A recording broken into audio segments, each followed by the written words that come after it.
पुण्यातील वागळे इस्टेट गुन्हे शाखा युनिट 5च्या पोलिसांना मिळालेल्या माहितीवरून सायंकाळी 5च्या सुमारास गुन्हे शाखा युनिट 5 वागळे इस्टेट पथकाने आनंदनगर चेकनाका सर्व्हिस रोड बस पार्किंग जवळ कोपरी ठाणे पूर्व येथे सापळा रचून आरोपी ओकोरी एम्युअल ब्राइट या वयवर्ष 33 वर्ष आरोपीला ताब्यात घेऊन त्याची अंगझडती घेतली। त्याच्याजवळ 31 ग्राम कोकेन हा अंमली पदार्थ, ओप्पो कंपनीचा मोबाईल फोन, रोख रक्कम असा एकूण 12,51,360 रुपये किमतीचा मुद्देमाल जप्त करण्यात आलाय। या प्रकरणाबाबत सरकारतर्फे दिलेल्या फिर्यादीवरून आरोपीविरोधात गुन्हा एनडीपीएस ऍक्ट कायदा 1985 चे कलम 8 क 21 ब 29 प्रमाणे गुन्हा दाखल करण्यात आलाय। आरोपी ओकोरी एम्युअल ब्राइट वयवर्ष 33 याला अटक करण्यात आली, तसेच फरार आरोपीचा शोध घेत आहेत।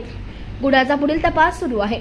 त्या माननीय ठाणे आयुक्तालयामध्ये माननीय वरिष्ठांच्या आदेशान्वये 9 वर्ष स्वागत आणि नाताळ सुट्ट्यांमधील पार्टींसाठी काही ड्रग्स किंवा अंमलीजन्य पदार्थ ठाण्यामध्ये येण्याची शक्यता आहे किंवा येणार आहेत अशी आम्हाला गोपनीय माहिती होती आणि त्या माहितीनुसार आम्ही गुप्त बातमीदाराच्या माहितीनुसार काल एक कोपरी पोलीस ठाण्याच्या हद्दीमध्ये ओकोरी इमॅन्युअल ब्राइट नावाच्या नादिर व्यक्तीला 31 ग्रॅम वजनाच्या कोकेनसह ताब्यात घेतलेला आहे।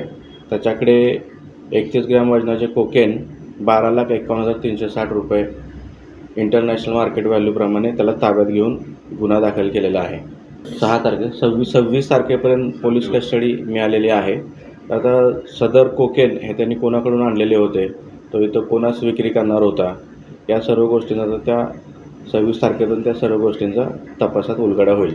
नागरिकांना तर आव्हान आहेच, परंतु आपले जे यूथ आहे, जो तरुण वर्ग आहे, यांना देखील आमच्याकडून एक आव्हान राहील की जे अंमलीजन्य पदार्थ आहेत, कोकेन आहे, गांजा आहे, MD आहे, LSD पेपर आहे, ह्या सर्व गोष्टींची विक्री 9 वर्षामध्ये किंवा 31st पार्टीमध्ये विक्री जास्तीत जास्त होण्याची शक्यता आहे।